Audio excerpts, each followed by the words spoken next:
Okay, so in today's video, I want to talk about the future of the MacBook Air. So the MacBook Air bothers me, shall we say. The design of it, first of all, is unbelievably dated. I mean, the design fundamentally hasn't really changed since 2010, apart from getting a little bit thinner one time in 2012 when they switched to MagSafe 2. But other than that, the MacBook Air is dated, old, slow, and in my opinion, overpriced. I mean, it hasn't seen any significant updates since 2015. So while the MacBook Air might be the cheapest MacBook you can buy at just $1,000, well, just $1,000, at $1,000, it's also incredibly dated. I mean, your $1,000 isn't getting you very much. It's still running 5th generation dual-core i5 processors. Ugh, that's just sad at this point. So, the MacBook Air is long overdue for an update. So, rumors are swirling across the internet that this year is finally the year that Apple's going to give us some significant improvements to the MacBook Air. So, what can you expect from this new, the fabled 2018 MacBook Air? Well, the first thing that I think is a given is a change to the design. I think we're going to see the MacBook Air adopt the butterfly keyboard, and it's going to have the space gray and gold, the new design aesthetic that we've seen on the MacBook and MacBook Pro.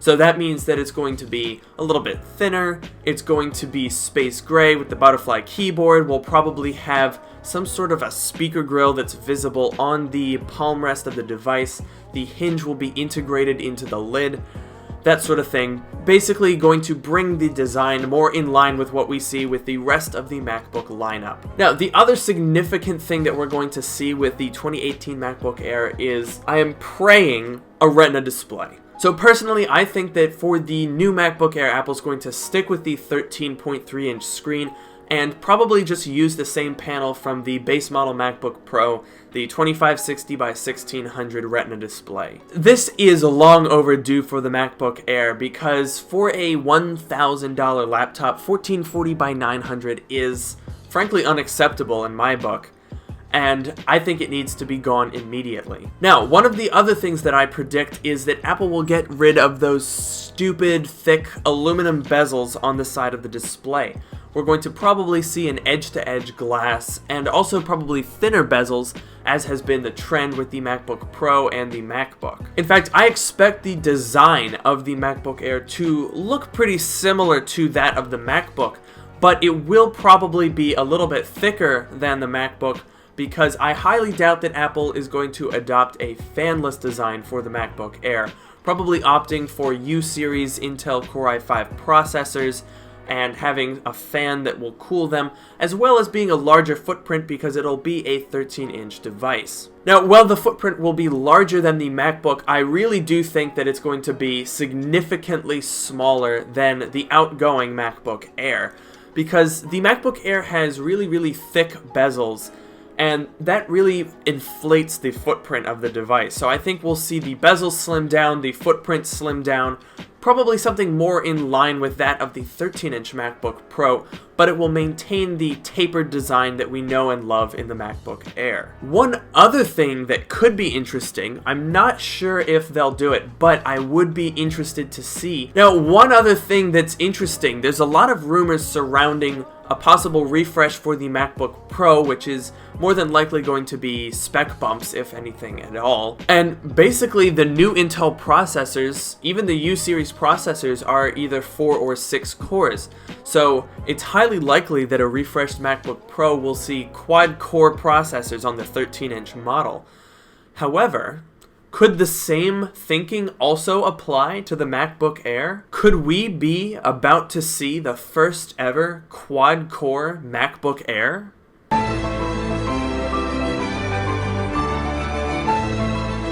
Guys, that might actually happen. And I have to say, that would be thrilling. I would be over the moon to see a MacBook Air with a quad-core processor. And sure, yeah, it'll probably be like a 1.8 gigahertz Core i5, which is fine. But if it's got a quad-core processor, then the MacBook Air is really able to move up market. Now, it is possible that Apple will stick with dual-core for the MacBook Air, because then having quad-core processors in the MacBook Pro would make it feel like more of a significant upgrade, especially at, $1,200 or $1,300 over the MacBook Air's $1,000. So Apple could maintain a difference having dual cores in the MacBook Air and then stepping up to quad cores in the MacBook Pro to make the extra money feel like it's going to something substantial. And that brings us on to the next point, which is the price. There are a lot of rumors that the new MacBook Air will actually be less expensive than the outgoing or the current generation MacBook Air.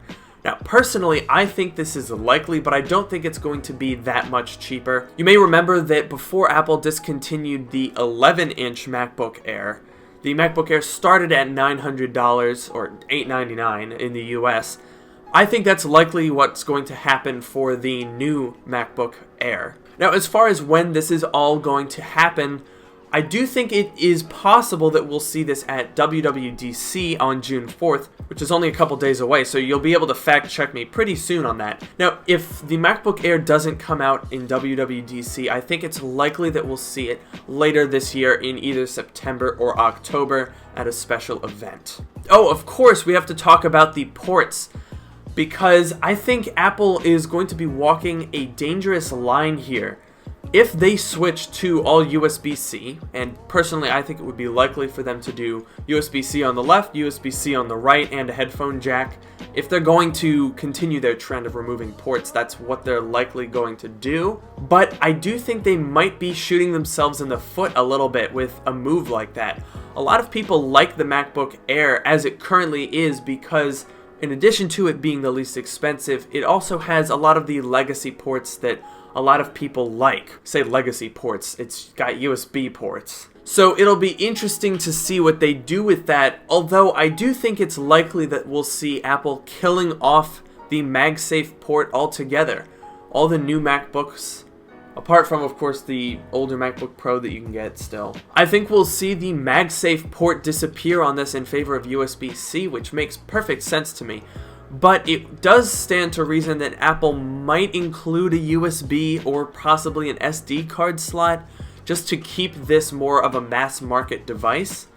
But honestly, I don't know. I think it's entirely possible that Apple will ditch legacy ports and go for an all USB-C MacBook Air. I think that's something that we might just have to get used to. Alright, so real quick before I go, I just wanted to elaborate a little bit on what I meant when I was talking about the ports and I said that Apple might be shooting themselves in the foot a little bit. So the MacBook Air appeals to a lot of people because in addition to its low cost, it has a pretty decent selection of ports, especially for an Apple laptop. But in addition to that, it also has the traditional Apple keyboard that a lot of people prefer over the Butterfly keyboard. The Butterfly keyboard is, in my opinion, one of those things that's going to take a little bit of time for people to get used to, and then in probably 2 or 3 years, when it becomes the standard, people will kind of just accept it and it'll gain popularity.